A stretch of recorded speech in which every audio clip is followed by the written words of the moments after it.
Well, the Buckeyes fall from the top spot in the latest college football playoff poll. We'll explain why. And of course, Michigan Wolverines. Are they considering leaving the Big Ten? No. Well, they're considering it. It's not going to happen. Locked On Big Ten starts right now.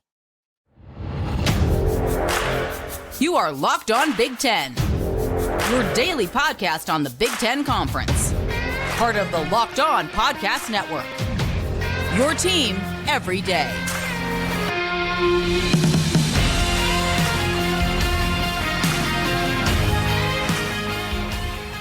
Welcome to Locked On Big Ten. I am Craig Sheeman. Thank you for making us your first listen each and every day. It is always appreciated. We are free and available wherever you get your podcasts and on YouTube. It's part of the Locked On Podcast Network, your team every day. Today's episode is brought to you by FanDuel. Make every moment more. Right now, new customers get $150 in bonus bets with any winning $5 moneyline bet. That's $150 if your team wins. Visit FanDuel.com/lockedon to get started. Well, will the Wolverines bolt the Big Ten? We're going to get into that. Plus, the playoff rankings are out. A little bit of movement here. We'll have our players of the week of the Big Ten and our power rankings. We'll see if you agree with those. So hang around till the end for that. Be sure to subscribe down below, if you will, and follow Locked On Big Ten for free wherever you get your podcast. That way, you'll get the latest episode of this podcast as soon as it becomes available each and every day. All right, so some very important people at Michigan, they're fed up with how their football team and its coach are being treated by the Big Ten, and they're considering removing the school from the Big Ten. Look, in my opinion, it will never happen. But then again, a lot of changes have taken place in college football lately, that things that I never thought would happen, and they're happening. So we'll discuss it. We'll go through this just a little bit. We'll explore a few things. As you know, of course, late last week, the Big Ten Commissioner Tony Petitti suspended Jim Harbaugh, the football coach at Michigan, for the remaining 3 games of the season. And the school's alleged involvement in SpyGate and the sign stealing scandal that all went against the league's sportsmanship rules, according to Petitti. Okay. Now, think what you will about the process and where we're at with all this. As you all know, Harbaugh has denied any knowledge or involvement in the matter. And the school failed to get an injunction in time for last week's game against Penn State, but they did acquire a court hearing scheduled for Friday this week that may allow Harbaugh to return to the sidelines for this weekend's game against Maryland. And then, of course, next weekend's big season finale against Ohio State. So that's where we stand right now with that. Now, we are told that Petitti had considered everything from a public scolding to an indefinite suspension and a fine up to $1 million against the university. All old news, just setting the table here for what we want to talk about here, because all of this did not set well with people who claim that there wasn't any due process there. And that includes Michigan's Board of Regents. Very important people, the people that run the big, powerful university, Michigan University. It's been reported that they were so indignant that they began discussions amongst themselves about leaving the Big Ten. Sort of like, take their ball and go home kind of thing. Can you imagine Michigan without the Big Ten? Can you imagine the Big Ten without Michigan? It's impossible to even think about it, right?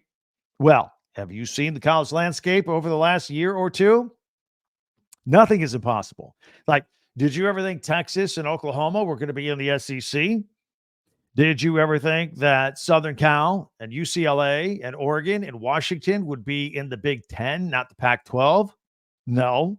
Did you ever think the Pac-12 would cease to exist? No, I didn't. A lot of it, nobody did. Nobody saw that coming. And these things are happening. So, look, Michigan is the Big Ten's biggest asset. It's the most valuable asset.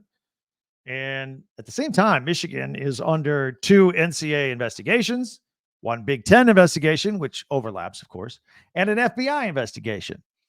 But Michigan says the Big Ten, despite all this, rushed to judgment on SpyGate without evidence and without due process. That's what they're hammering down here, the lack of due process of all this. Plus, the Big Ten punishment was handed down to the team as they were flying to Penn State, and Jim Harbaugh reportedly heard about it on social media when somebody handed him a phone and said, "Hey, did you see this?" And Ward Emanuel, the AD, that's how he found out. He was furious that Petiti and the Big Ten did not reach out to him. So there are a lot of people upset with the Big Ten for many, many different reasons. So if Michigan did decide to take the ball and go home and leave the Big Ten, where would they go? Well, the obvious first answer would be the SEC, right? Go to the Southeastern Conference. Now, the Power 5 conferences are really becoming the Power 2 conferences before our very eyes. It's the Big Ten and the SEC, and then it's everybody else. That's how it's shaping up. So Michigan could join the SEC someday, and they'd still be among the most relevant teams in the sport, and they'd still make almost as much money as they make with their current Big Ten TV deal. Not as much. So that's up for consideration. You want to leave the Big Ten, you're going to leave some money behind on the table. Not as much as other places, though. The Big 12 and the ACC, they're not big enough to handle Michigan. They don't even have enough good teams. Their TV deals are too small and weak financially, not even up for consideration. It'd be the SEC or bust, or maybe. One interesting thought, and you're only hearing it here on Locked On Big Ten, Michigan could decide someday to go independent. I know. You go, what? Like Notre Dame? Everybody criticizes Notre Dame that they need to join a conference. What, Michigan would actually leave and become independent? Again, I don't think they will. But, or maybe if they left and became independent, Notre Dame would come into the Big Ten and take the place. Think about that for a minute.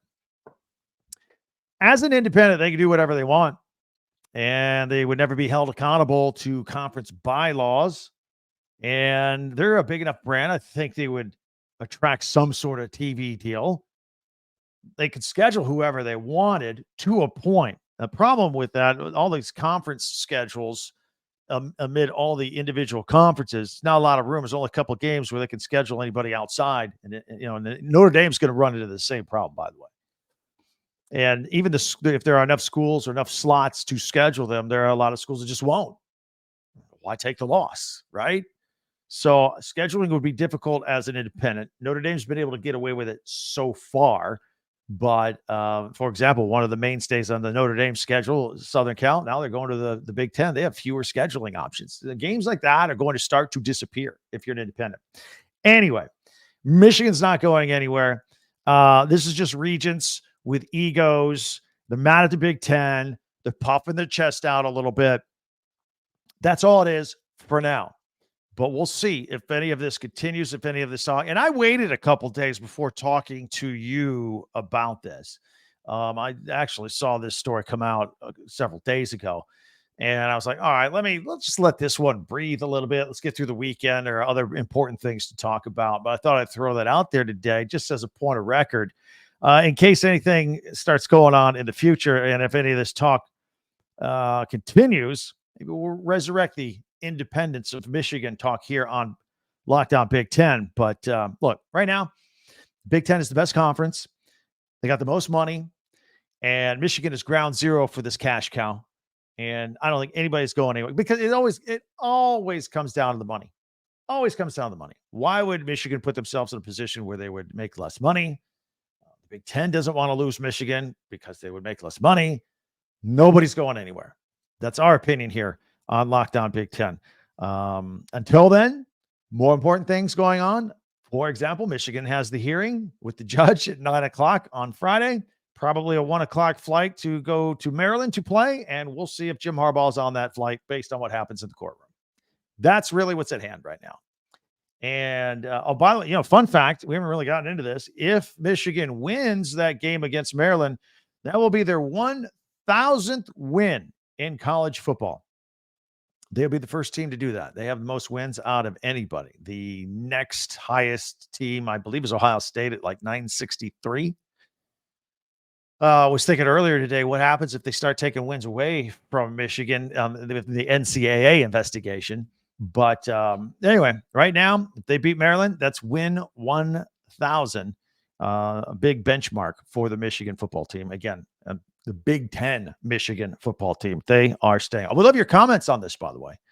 Hit me up with that on YouTube or on Twitter, X, at Talk Big Ten number 10. Don't forget our website, too, talkbig10number10.com as well. All right, the new college football playoffs, the poll is out. There has been a change at the top. It is no longer Ohio State. We'll have our thoughts on that, plus the award winners this week, the best players in the Big Ten, and my power rankings are still coming up. So I'll share those with you. You can agree or disagree with those. It's all coming up in 1 minute right here on Locked On Big Ten. I want to tell you about eBay Motors. You know, things like passion, drive, and patience. First of all, that's what football coaches need with their team all season long. And it's also what brings home the winning trophy, keeps your ride or die alive. eBay Motors has everything you need to maintain your vehicle and level it up to peak performance, from superchargers, roof racks, exhaust kits, LED lights, everything you can possibly think of that can make your ride look a lot cooler and make you feel good about it. Feel great about it. Over 122 million parts for your number one ride or die. You'll always find exactly what you're looking for. And with eBay Guaranteed Fit, your part is guaranteed to fit your ride every time or your money back. Because with eBay Motors, you're burning rubber, not cash. With all the parts you need at all the prices you want, it's easy to turn your car into the MVP and bring home that win. Keep your ride or die alive at ebaymotors.com. Eligible items only. Exclusions apply. eBay Guaranteed Fit, only available to U.S. customers. So the college football playoff poll is out.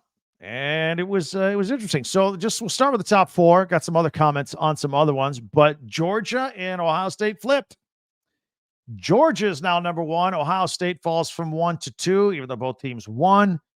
Both teams are 10-0. Look, Georgia blew out a top 10 team in Ole Miss this weekend, 52-7. And Ohio State, they blew out a team, but it was Michigan State, arguably the worst team in the Big Ten, maybe. In fact, check out our power rankings in just a minute. We'll let you know. So they decided to flip, and no harm, no foul, really. I think it was kind of expected. Michigan stays at number 3 as they were before. Florida State remains at number 4. So the top 4 is the same teams. They just flipped 1 and 2, Georgia and Ohio State. It's interesting because if the season had ended today and the playoffs were set today, that means Ohio State and Michigan would play each other in a semifinal game. We all know they both have 2 games left, and of course, one of them is against each other. So that may move around a little bit. Congratulations to the Iowa Hawkeyes, moving up 6 spots. Kirk Ferentz, 16th in the nation. That's pretty good. 8-2, sitting in the 16th spot. And then Penn State, they moved down 2 to 12. They were top 10. Now they're 12 after their loss to Michigan. So Penn State at 8-2 at number 12, Iowa at 8-2 at number 16. Big Ten well represented there, and of course represented with Ohio State and Michigan inside the top 4. So I thought that was pretty interesting. Future Big Ten teams: Washington at number 5 at 10-0, and Oregon at number 6 at 9-1. Some people thought maybe those two might flip this week, but they don't. Not yet. Head-to-head play still means a lot. So there you have it. Another quick note: the College Football Playoff Management Committee, they've been busy coming up with a 5+7 model to get this 12-team playoff starting next year. They'll reward the 5 top-ranked conference champions, and then the next 7 highest-ranked teams to come up with the 12-team field for the college football playoffs after next season. It start at the end of the season. This is a change from the previous 6+6 model. This idea requires unanimous approval by the 11 chancellors and presidents who are in charge of the college football playoff, and they have a meeting in December, so that won't happen until the first week of December. A majority of the league commissioners are believed to prefer the new 5+7 model instead of the 6-6. They've not committed to it because of the uncertainty of the Pac-12. Well, not much left of the Pac-12. That was kind of the big hang-up here. Can't give the Pac-12 any kind of automatic bid. And in fact, they said the league must have at least 8 members to be eligible for an automatic qualifying spot in the 12-team playoff. And now they're down to 2. Not going to work out. After this season, it's just Oregon State and Washington State, and their future still remains to be seen. So not sure what's going to happen there. Again, any new model for the playoffs, the meeting won't happen until early December. That's the earliest it can be approved. Let's take a moment here to congratulate and acknowledge the award winners this week in the Big Ten. The Big Ten Offensive Player of the Week, Illinois backup quarterback John Paddock. This guy's been very exciting. Came in 2 weeks ago and saved the day on a last drive of the game. This past week, comes in, starts, plays, throws for 507 yards, 4 touchdowns, including a 21-yard touchdown to Isaiah Williams to beat Indiana in overtime 48-45 in a shootout. The Defensive Player of the Week, senior Tarheeb Still, big game in Maryland's much-needed win against Nebraska in Lincoln. Got 2 interceptions, including 1 late, with Nebraska threatening inside the 10-yard line. Also made a team-high 7 tackles. The Terps are now 6-4 and bowl eligible. Getting ready for that game against Michigan. Special Teams Player of the Week, also on Maryland, Jack Howes. He kicked the game-winning kick at the horn. Big pressure cooker. Made it 35-yarder earlier to tie the game at 10 in the fourth quarter. So he gets the Special Teams Player of the Week. And then the Freshman of the Week. This is a name you are going to be familiar with because he's won this thing 4 times already. Purdue defensive back Dylan Thieneman. This kid is a player. He's among the leading tacklers in the country as a freshman. He plays hard every down. He's got great range, and he can get you an interception here or there. But he was very instrumental in the Boilermakers win over Minnesota 49-30. In that game, he had a team high 9 tackles. The guy is just all over the place. And if you haven't watched much Purdue football, you need to keep an eye on him because he's won this 4 times already in 10 weeks. Pretty good. Freshman of the week. Ryan Walters has himself a superstar on that defense. Imagine how good he's going to be in a couple more years on top of what he's doing right now. Fascinating. Great job. All right. While I have you here, I want to thank you, as I always do every day, because I never take anything for granted and I always appreciate you. Thank you, everydayers, for checking out Locked On Big Ten. And while you're here, if you're new and you haven't done it, please take a moment and subscribe down below. Just click it and you're good. It's free. No other obligation. Just helps us out here on YouTube a lot and welcomes you officially into the club of those who love Big Ten athletics. You can also share, follow, and like Locked On Big Ten, no matter how you're checking this podcast out. We would always appreciate that. That's the greatest thing you could do for this podcast and help it continue to grow like it's been going lights out. Also, a programming note on Friday. We've been doing this all football season. On this Locked On Big Ten channel, we have our Locked On College Football Kickoff live show. It is 11 a.m. to noon. It is live every Friday. However, if you missed the live version, you can catch it right afterward. There's always the tape version is always there to watch whenever you want, but it's right here on this channel, Locked On Big Ten. I'm not the host like I am a host here. I just contribute to it. Other guys on the Locked On family, they host it and they do a fantastic job. So check that out right here on our Locked On Big Ten YouTube channel. Coming up in just a minute, I'm going to unveil our power rankings for the Big Ten. We gave you the national rankings and the playoff rankings, and we mentioned 4 Big Ten teams with Iowa, Penn State, Michigan, and Ohio State. We'll rank them all with our own power rankings. So if you agree or disagree with them, love to hear from you on that. That's coming up next right here on Locked On Big Ten.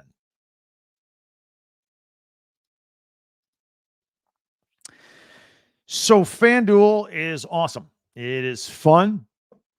And I invite you to try it out. You can score early this NFL season with FanDuel. It is America's #1 sports book. Right now, new customers get $150 in bonus bets with any winning $5 moneyline bet. That's $150 if your team wins. And if you've been thinking about joining FanDuel because all your friends are doing it or people at work are talking about it, you should jump on. There's no better time to get in on the action. They got an app that's super easy. There are a wide range of things you can do. You can, I know point spread. You can just do money line, pick winners and losers. There are player props, over unders, which I always like. I'll give you a couple of key tips here. Like this weekend, Rutgers at Penn State. Penn State's a 20.5-point favorite. Well, last time Rutgers lost a big game was to Ohio State. Then they came back the next week and they barely beat Indiana. It was a big letdown. They got all hyped up for the Michigan game. Big letdown. They're very upset right now. They've changed offensive coordinators. Don't be surprised if Rutgers keeps it inside of 3 touchdowns. Okay? It's 20.5. Illinois, Iowa, over under at 30.5. Always take the under with a game with Iowa. Always. You'd make huge, huge money if you did that. If you want something in the NFL, look at the Bears. They got Justin Fields coming back, taking on the Detroit Lions. Lions are 9.5-point favorites at home. Not only do the Lions win games, they cover. They always cover. They've been doing this for years. One of the best cover teams in all the NFL. So take the Lions in the -9.5, even though it's a big number. So visit FanDuel.com/locked-on and kick off the rest of the NFL season. FanDuel, official partner of the NFL. All right, so we have our power rankings, and we always have fun with that in the middle of the week, kind of a breather from one weekend to the next. And, I can't believe we only have 2 regular season games left. It makes me very sad in the football season. Of course, basketball season in full force, and we'll be getting into that more as well. That's always fun in the Big Ten. But let's take a look at the power rankings here as we shake things out. Put it on the screen. If you're listening on audio and don't have the video, we'll describe everything for you that's going on right here. So no change at the top for us. Unlike the college football playoff poll where there was a change at the top, the last 3 weeks, we've had the Michigan Wolverines and the Ohio State Buckeyes tied. And it's not a cop-out. A couple of weeks ago, look, Ohio State's been playing really well. Michigan's been flawless throughout much of the season, and we moved them into a tie, and there's no reason to move them out. I mean, I guess I could do with the college football playoff poll and penalize Ohio State for only beating Michigan State. And, of course, Michigan beat a top 10 team in Penn State. But I didn't think – I think Ohio State's playing really well right now. I didn't feel it was worthy bumping them down a half a spot. So we're gonna keep them tied at the top until they play it out. Okay, unless something crazy happens this weekend. At number 3, I'm going to keep the Penn State Nittany Lions there because I still think they're the third best team in the Big Ten. That's their problem, right? They're the third best. They can't crack the top 2. But I still think they're the third best team overall. That's been a topic of discussion here for weeks, months, really. Can they crack the top 3? Apparently the answer for another year is going to be no, but I'm not going to penalize them beyond that. I still think they're a top 3 team. Gonna absolutely have the Iowa Hawkeyes here firmly at number 4 at 8-2. A lot of people may have criticized them earlier in the year for their lack of offense and their grinded out games, but they just win them. Here, I see a lot of comments on YouTube. You said that, hey, if they were in the East, they'd be less than, a losing team or less than 500. Look, maybe not, but they are what they are. And they've shored up at least a tie for the Big Ten West title. So they got a really great chance of being in the Big Ten championship game. See how things go this weekend. Rutgers at number 5. Of course, they just got beat by Iowa and beat handily 22-0. That game was 3-0 at the half, by the way. And we'll see how Rutgers does against Penn State this week. If they keep it close and pull up an upset, who knows? Let's see. Illinois came off their overtime win against Indiana. They're at number 6. Illinois has been playing better football the last 3 weeks or so. Their games are exciting, though. When Illinois wins, it comes down to the last minute every single time. Maryland Terps at number 7. Again, they snapped a 4-game losing streak, 5-0. Then they lose 4. Then they had to get that win last week against Nebraska with a kick at the horn because they got Michigan coming up next. Northwestern, a 5-win team, will put them at number 8. The Minnesota Golden Gophers at 9. Bit of a disappointing season, I think, for them. I expected a couple more wins out of them. Same with the Wisconsin Badgers, who are at number 10, but they are so absolutely banged up. Let's take a look at the best of the rest, if you will. Nebraska Cornhuskers at number 11. Got the Purdue Boilermakers at 12 and the Hoosiers at 13. Those two go head-to-head for the Old Oaken Bucket next week, so that'll settle itself, that position out. And as I alluded to earlier, the Michigan State Spartans at number 14. Just all sorts of trouble this year and hoping to rebound next year. All right, so there it is. Our power rankings for the Big Ten here on Locked On Big Ten. Love to hear your comments. You can agree or disagree on Twitter at Talk Big Ten or on YouTube as well. And don't forget to check out our website, talkbig10number10.com. And also, again, if you haven't yet, click that little subscribe button down below. It is a tremendous help to us. And follow this podcast right now on your favorite podcast app. And you'll get the latest episode of Locked On Big Ten as soon as it becomes available each and every day. All right, getting closer to the weekend with the games. We're going to start looking at those a little bit. Don't forget, Jim Harbaugh has his hearing on Friday to see if he can coach. Right now, we invite you to check out the Locked On Sports Today podcast for the latest on everything going on in sports. In the meantime, have yourself a great day or great evening, depending on when you check us out. I'm Craig Sheeman for Locked On Big Ten.